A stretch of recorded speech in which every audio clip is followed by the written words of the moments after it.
introduction whatsoever, it's Kris Barras. Pleased to meet you again, Kris. Hello, how's it going? Hello, very good. How are you? I'm all right. I'm a bit bored, eager to get back out there and do something, but yeah, I'm alive. That's the main thing, and we're very, very grateful for that. I need to congratulate you because is it nearly 5 years since the release of Lucky 13? Yeah.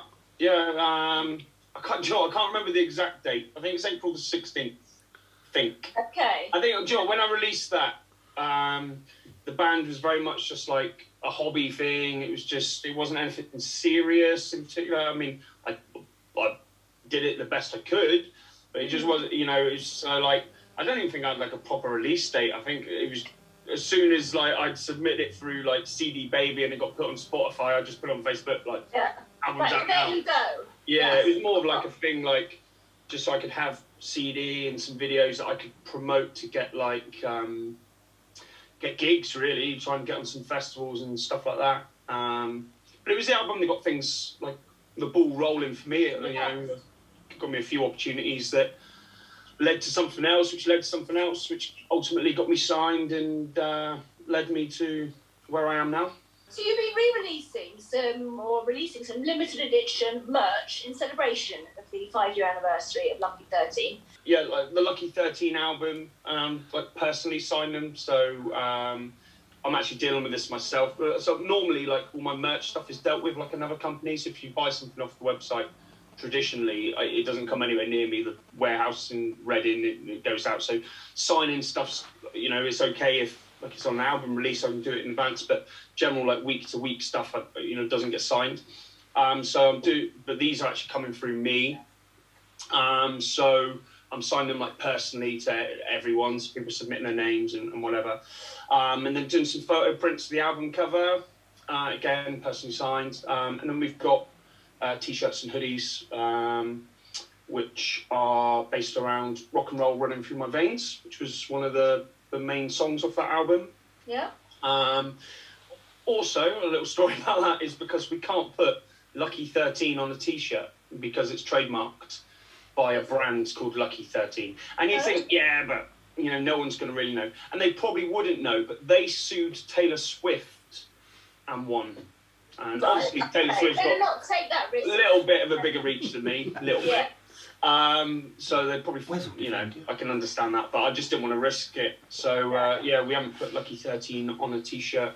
So yeah, we can't. It's trademarked. Have to be a bit more creative in the t-shirt design and things. Yeah, and it's I think it's quite a cool slogan. A lot of our fans kind of live and breathe that kind of motto, rock and roll running through their veins. So once COVID's pissed off and things back to normal, fingers crossed, it'll probably be I'll probably look back on this time and be actually like quite thankful maybe for the time off, because I wouldn't have been able to put the amount of effort that I have into like the songwriting for this album. Some of the songs I've which isn't always necessarily a good thing, but I've like rewritten them like 6 times, like different titles have all changed, but then in its final form we're kind of like, yes, this is right now.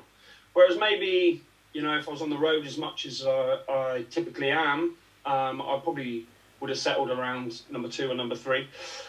So yeah, it's been a good process. We're about to head into the studio. We're going to Vader Studio in Worcester. It's a really famous studio. It's like a 750-year-old chapel, amazing place. We're recording with a top producer called Dan Weller. Yeah. There's like Enter Shikari, lots of metal bands like Sixth. So stuff in Monster Truck, Bury Tomorrow, Captives, lots of really cool bands. So that's going to be good. And when are you hoping to be able to release the album? Realistically, it probably won't be until 2022. By the time we finished recording, it's mixed, mastered, got back to us, we've done videos. So hopefully, I'm hoping we can maybe put out some, start putting out singles towards the end of this year, maybe autumn this year. I'd like to start getting some stuff out. I'd like to get it out straight away, but part of the problem is, bands at my kind of level, we can't. If we put an album out without a solid tour around it, there's a lot of wasted sales. We're missing out on a lot of sales. So the record label don't want to release it until we're able to tour. So I think early next year is the safer bet. And we don't want to rush it either. There's no real hurry. By the time that comes out, it would be just over 2 years. I suppose 2 years and I don't know, between 2 and 2.5 years from the last album. But considering I was putting out an album like Lucky 13 to Divine Dirty was like just over a year. Yeah. Divine Dirty to Light It Up was like again just like 18 months. So I was like the first 3 I banged out. So can have a little bit more of a wait for this one. Yeah, make us wait. Why not? Speaking of touring, so you're supporting Thunder. That tour has been rescheduled now. So that's May 2022. Yep. Seems like an eternity away, but must do to you as well. But you're also supporting Blackstone Cherry this coming September. So that's still on as far as I'm aware. Yeah, I mean, behind the scenes, everyone's proceeding as if that's happening. Obviously, as we've seen, anything can happen at any given time and nothing's definite. I'd like to think it would go ahead. A lot of international bands are cancelling.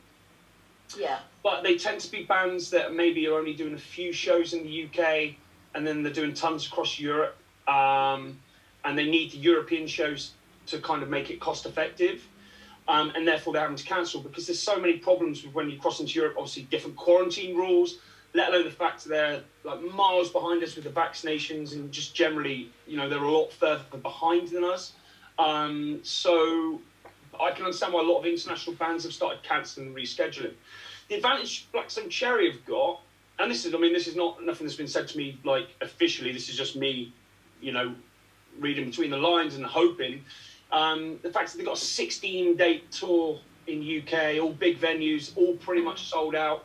They don't necessarily need, again, I might be speaking out of turn, but I wouldn't have thought they'd need like the European shows to be able to survive, Yeah. The European shows aren't as big as what they do in the UK.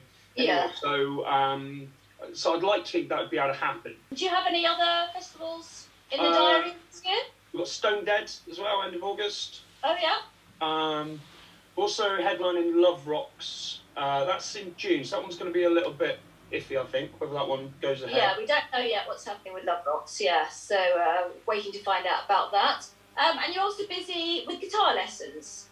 Yeah, so something I started doing like briefly last when the lockdown first started happening. I didn't really push it too hard. I was doing like a lot of Patreon stuff. I was doing a lot of songwriting, and I just seemed to be. And I was doing loads of videos for like YouTube channel. And I just seemed to be like busier than ever, and so I kind of wasn't taking on any more students. Now all the albums like written, and I haven't really got anything else to do. I opened it up, and it was amazing. The response has been fantastic. It's been great meeting so many different people, and that one did sell out. Encountered anybody you thought they're going to be like the guitar hero of the future? Well, to be honest, like most of the people that I'm teaching are people that have been playing, for quite a while. They're guys that have been playing maybe like 20, 30 years, and they're just stuck in a bit of a rut and maybe like what they hear, like what I do, and want to learn how to break out like the typical boxes and shapes and stuff like that. So no one that I'm teaching at the moment is necessarily like a young gun. They're all like older guys, some playing bands, cover bands, stuff like that. So it's, who knows? You never know. But it's mainly like, older guys that are just wanting to get better at playing guitar, not necessarily looking to become like rock stars. I've taught plenty of those type of people in the past. One of my students is a phenomenal guitarist, Ben from Etherfield. I taught from scratch up to when he passed his grade 8 with distinction. I was taught his brother in that band as well on bass, Zach. Both of those are guitar heroes, and they will be. They're amazing.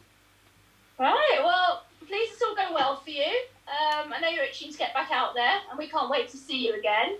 So I look forward to seeing you on the road, and best of luck with everything. Look forward to the new album as well. Yeah, me too. I'm looking forward to getting it done. It's a lot more balls to this one. It's a lot heavier.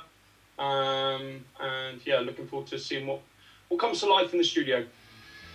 Excellent. Looking forward to your set tonight. Take care, Kris. Always good chatting to you. Yeah, you too. Cheers.